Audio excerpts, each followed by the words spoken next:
ഓരോ വസ്ത്രങ്ങൾക്കും ഒരു കഥയുണ്ട്.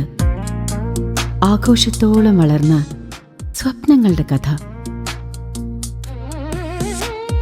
Beauty silks. വാക്കുകൾ നിശബ്ദമാകുമ്പോൾ വസ്ത്രങ്ങൾ സംസാരിക്കട്ടെ.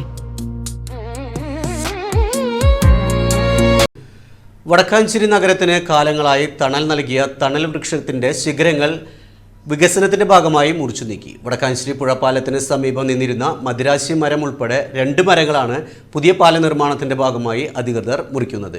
മരമുറിയെ തുടർന്ന് നഗരത്തിൽ ഗതാഗത കുരുക്കും വൈദ്യുതി തടസ്സവും നേരിട്ടു. വടക്കാഞ്ചേരി നഗരത്തിന് കാലങ്ങളായി തണൽ നൽകിയിരുന്ന തണൽ വൃക്ഷത്തിന്റെ ശിഖരങ്ങൾ വികസനത്തിന്റെ ഭാഗമായി മുറിച്ചു നീക്കി. വടക്കാഞ്ചേരി പുഴപ്പാലത്തിന് സമീപം നിന്നിരുന്ന മദിരാശി മരം ഉൾപ്പെടെയുള്ള 2 മരങ്ങളാണ് പാല നിർമ്മാണത്തിന്റെ ഭാഗമായി അധികൃതർ മുറിച്ചു നീക്കിയത്. പുഴയോരത്ത് തനിയെ മുളച്ചുപൊന്തിയ വൃക്ഷങ്ങൾ കാലങ്ങളായി വടക്കാഞ്ചേരി നഗരത്തിന് തണൽ നൽകിയിരുന്നു. ഇതിന് സമീപത്തായുള്ള ടാക്സി സ്റ്റാൻഡിനും മറ്റ് യാത്രക്കാർക്കും മരങ്ങൾ വലിയൊരു അനുഗ്രഹമായിരുന്നു. പഴയ ബ്രിട്ടീഷ് പാലം പൊളിച്ചു നീക്കി പുതിയ പാലം നിർമ്മാണം ആരംഭിക്കുന്നതിന് മുന്നോടിയായാണ് മരങ്ങൾ മുറിച്ചു നീക്കിയത്. വടക്കാഞ്ചേരിയുടെ മുഖഛായയായി തണൽ വിരിച്ചു നിന്നിരുന്ന വൃക്ഷങ്ങൾക്ക് ചുവട്ടിലായി പല വിധത്തിലുള്ള വഴിയോര വാണിഭങ്ങളും നടന്നിരുന്നു. മരം മുറിക്കുന്നതിന്റെ ഭാഗമായി വടക്കാഞ്ചേരി നഗരത്തിൽ വലിയ ഗതാഗത കുരുക്കാണ് രൂപപ്പെട്ടത്.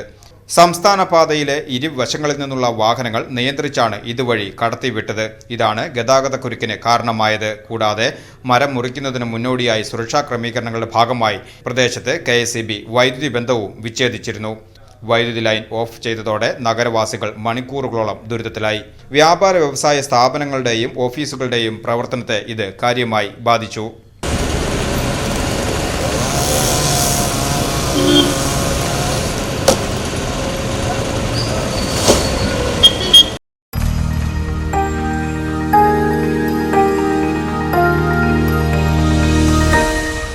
You are watching VCV News.